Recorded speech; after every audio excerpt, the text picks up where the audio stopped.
सलाम। आज के फनकार कार्यक्रम के सफर को आज हम सजाएंगे बॉलीवुड के उस सदाबहार अभिनेता की यादों से, जिनकी लुभावनी मुस्कान, चंचल शरारतें और चमकदार चेहरे के पीछे ना जाने कितने दर्शन। 29 दिसंबर 1942 में अमृतसर, पंजाब में हुआ। राजेश खन्ना को शुरू के दिनों से ही अभिनय में रुचि रही। फिल्म जगत में आने के बाद उन्होंने अपना नाम रखा राजेश खन्ना।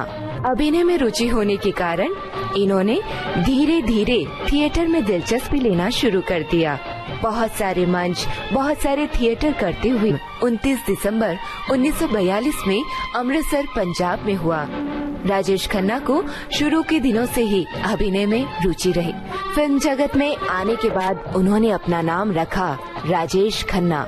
अभिनय में रुचि होने के कारण इन्होंने धीरे धीरे थिएटर में दिलचस्पी लेना शुरू कर दिया। बहुत सारे मंच, बहुत सारे थिएटर करते हुए कई नाटक प्रतियोगिताओं में पुरस्कार भी जीते। मानी होगी कि उस जमाने में राजेश खन्ना जब भी काम मांगने जाते थे तो अपनी महंगी कार से जाते थे, जो बहुत बड़ी। आज टीवी के जरिए टैलेंट हंट किया जाता है। कुछ इसी तरह का काम 1965 में हुआ था, जहां पर नए हीरो की खोज हो रही थी। फाइनल में 10,000 में से 8 लड़के चुने गए और उनमें से एक थे राजेश खन्ना। और अंत में इस हंट शो सिनेमा जगत में सफलता के बाद राजेश खन्ना को काका के नाम से पुकारा गया। अपने रुमानी अंदाज, अपने स्वाभाविक अभिनय से राजेश खन्ना ने भारतीय सिनेमा में लोकप्रियता का वो मुकाम हासिल कर लिया। 1969 में आई फिल्म आराधना, इसके बाद दो रास्ते। इन दोनों फिल्मों की सफलता के बाद राजेश खन्ना स्टारडम के शिखर पर जा पहुँचे। उन्हें सुपरस्टार 69 से 1972 तक सच्चा झूठा, कटी पतंग, बंधन, हाथी मेरे साथी, दुश्मन, महबूब की मेहंदी, आनंद, आन मिलो सजना, आपकी कसम, अमर प्रेम, खामोशी जैसे एक के बाद एक सुपरहिट फिल्म देने से आज के फनकार राजेश खन्ना का स्टारडम बढ़ता ही गया। वो अकेले अभिनेता थे जिन्होंने 15 सुपरहिट फिल्में एक के बाद एक दी थी। इतनी फिल्में हिट होने के बाद एक ही चमकता सितारा था और वो नाम था राजेश को का तांता लगा रहता था। सुनने में ये भी आया है कि एक बार जब काका कुछ दिनों के लिए अस्पताल में भर्ती हुए तो उनके इर्द गिर्द के कमरे निर्माताओं ने बुक करा दिए, ताकि मौका मिलते ही वे राजेश खन्ना को अपनी फिल्म की कहानी, उनकी आंखें झपकाने की अदा और विशेष ढंग से गर्दन झुकाने की अदाएं हमें उनके अभिनय के सागर में डुबो देती है। फिल्म आनंद को उनकी सर्वश्रेष्ठ फिल्मों में माना जाता है, जिसमें काका ने कैंसर से ग्रस्त जिंदा दिल युवक की भूमिका निभाई। राजेश खन्ना द्वारा फिल्मों में पहने कुर्तों को भी लोगों ने काफी पसंद किया। कुर्तों को कहा जाता था गुरु कुर्ता। साल 1972 से 1975 तक अमर प्रेम, दिल दौलत दुनिया, जोरू का गुलाम, शहजादा, बावर्ची, मेरे जीवन साथी, अपना। दोस्तों, आज भी जब कभी हम इस सदाबहार अभिनेता को याद करते हैं तो उनकी आंखें झपकाने की अदा और विशेष ढंग से गर्दन झुकाने की अदाएं हमें उनके अभिनय के सागर में डुबो देती है। फिल्म आनंद को उनकी सर्वश्रेष्ठ फिल्मों में माना जाता है, जिसमें काका ने कैंसर से ग्रस्त जिंदा दिल युवक की भूमिका निभाई।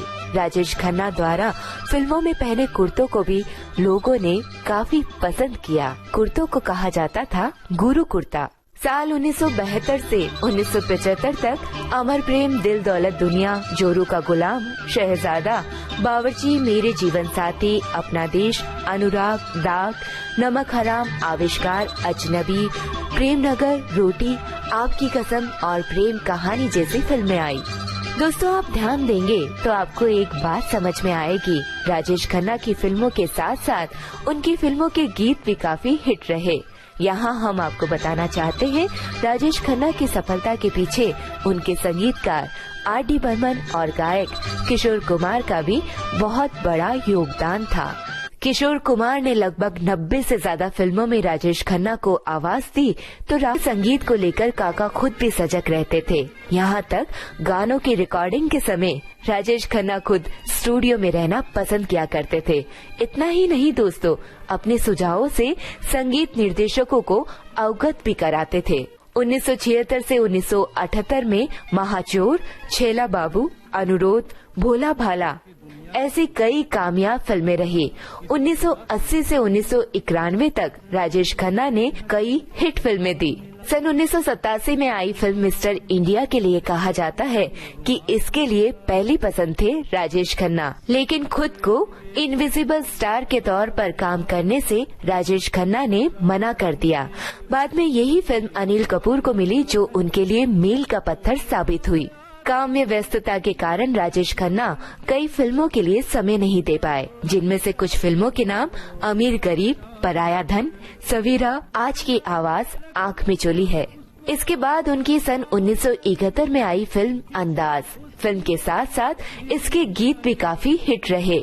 दोस्तों, हम में से बहुत कम लोग शायद ये जानते हैं कि हेमा मालिनी और राजेश खन्ना दोनों को पहली बार पर्दे पर एक साथ दिखाने वाली फिल्म अंदाज ही थी, और इसके बाद ये जोड़ी कितनी हिट हुई इसका अंदाजा हम उनकी आगे आई लगभग एक साथ 13 फिल्मों से लगा सकते हैं। फिल्म अंदाज का गीत जिंदगी एक सफर है सुहाना दर्शकों के द्वारा काफी पसंद किया गया, पहचान बनाई।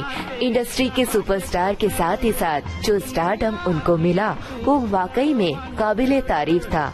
उनके दौर में उनके चाहने वालों की संख्या इतनी तादाद में थी कि वो जब कभी भी कहीं से निकलते बताना चाहेंगे कि जहां राजेश खन्ना को इतना पसंद किया जाता था, वही उनकी पसंद बनी अभिनेत्री डिम्पल कपाड़िया। जी हाँ, बॉबी के लिए डिम्पल कपाड़िया को सबसे पहला ब्रेक दिया राज कपूर साहब ने। डिम्पल कपाड़िया भी राजेश खन्ना के स्टारडम की दीवानी थी। किसी न किसी बहाने से दोनों की बातें मुलाकातें बढ़ती गई और 27 मार्च 1973 को दोनों बन गए जिंदगी की राह के हमसफर। राजेश खन्ना ने अपनी कोरी सी जिंदगी में लिख दी फिल्म अनुरोध में नजर आए। राजेश खन्ना डिम्पल कपाड़िया की दो बेटियां, पहली ट्विंकल खन्ना जिन्होंने कुछ फिल्में की बरसात, मेला, जब प्यार किसी से होता है, और फिर जाने माने अभिनेता अक्षय कुमार से शादी कर ली। दूसरी बेटी रिंकी खन्ना की बात की जाए तो उन्होंने भी फिल्मी दुनिया में अपना भाग्य आजमाया, पर जल्द ही उन्होंने दूसरी तरफ रुख कर लिया। काका के लिए सलमान खान के पिता और फिल्म जगत के प्रसिद्ध राइटर सलीम खान का कहना है कि आज तक इतना स्टारडम किसी भी अभिनेता को नहीं मिला जितना कि राजेश खन्ना के लिए था। जब फिल्मों में धीरे धीरे दूसरे अभिनेता आगे बढ़ने लगे तो राजेश खन्ना ने कहा, फैंस क्या होते हैं मुझसे पूछना, प्यार का वो तूफान, मोहब्बत की वो आंधी, वो जज्बा, वो जुनून जो हवा बदल सकता है, लेकिन फैंस हमेशा मेरे रहेंगे। आज राजेश खन्ना हमारे बीच नहीं रहे, लेकिन उनके चाहने वालों के दिलों में वो आज भी धड़कते हैं। उनका स्टारडम बाद के दिनों में कुछ धुंधला सा हुआ, लेकिन पर्दे पर जिन किरदारों को उन्होंने जिंदगी बख्शी, उनकी चमक कभी भी हल्की ना हुई और ना ही होगी।